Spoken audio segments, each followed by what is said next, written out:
Hi, I'm Hannah Smith, and I did the dialogue on mental health across campus. When I actually did my meeting, I guess you could call it, in Lever, we had a lot more people show up for the dialogue than there were supposed to be. What happened was there were a whole bunch of people who got waitlisted because they couldn't get into dialogues before the due date for this actual presentation.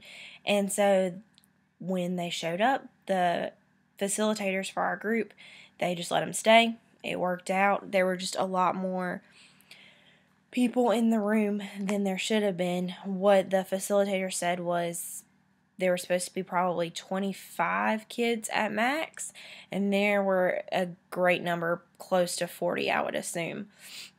It made it a little bit more difficult for us to have an actual dialogue.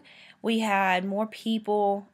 It was kind of harder for everybody to get a piece of paper that the facilitators were passing out, the little worksheets that they were having us fill out and do.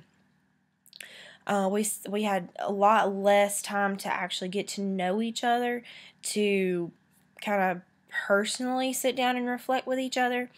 It did not actually take away from the dialogue because the facilitators broke us up into different sections and put us with a group of maybe 6 people and sat us around the different boards where we had the boards were outlined with what different types of mental health issues were. And each board had, what mental health there was, common characteristics of it, and how a person with that particular disorder might actually act. There were great examples of mental health, ones that you wouldn't think necessarily would be considered mental health. I didn't really think anorexic cases were considered mental health. After sitting down, seeing the characteristics of it, seeing how it causes people to act, and everything else that goes along with it, I do realize, in fact, that, it is a form of mental health, and that was something that I did not know before. Splitting us up into groups of 6 or so was really beneficial. When we went around to each station, it was more of a personal attribute. It kept the group big enough to where we didn't have, the 40 people in the class talking about everything. But it was small enough to where you got to voice your own opinion if you had one. You could voice your own story. You could just talk with somebody in general about a situation. It was really good because when they broke us down, when we got to know each other and we got to know, that, nobody was there to judge. Nobody was there to point the finger and say, I can't believe you had this problem. People really did open up. I got to learn a lot of things about a lot of people that I had never met before. They attend the same school I do, but other than that, I would have never known that they existed. People really came down to a different level when they were talking in the dialogue groups. Actually, a lot of people had personal stories that they wanted to share about mental health, whether it be with themselves going through a depression, or a family member being bipolar, or it could have been a sister or brother dealing with an eating disorder, post-traumatic stress syndrome from people who have family in the military. You got to hear a lot of stories about a lot of different situations that you didn't deal with, but you could feel had a very serious impact on that person's life, and how mental illness really does affect a lot of people, not just the person affected themselves by the mental illness. As far as doing this for the Library 100 class, at first I thought it was really dumb. I won't lie. I thought it was a really big headache for me to have to go to an extracurricular thing during a school day while I had all my other classes going on, just to appease this Library 100 credit. Granted, I did pick mental illness. A family member of mine did suffer from a mental illness at one time. So I figured I would be able to connect a little better and maybe understand a little more, get something else out of that kind of dialogue.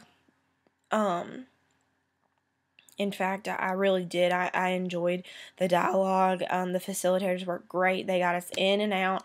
They did not waste our time. They did not come unprepared. They were set, ready to go. They did a fantastic job. The dialogue was actually very well worth my time. I got to learn more about mental illness. I got to learn different types of mental illness, like I had said before, that I had never thought about being a mental illness technically. Everybody kind of took a active role, I guess you could say, in our dialogue. Like I said, the class itself had more people in it than it should have, but the facilitators broke us apart and it made it more of an actual dialogue. Everybody spoke and shared in the group that I had. Overall, as a big group, the facilitators had a hard time getting us to read or answer questions or anything like that, but when they broke us down into that smaller group, they really did have no problems.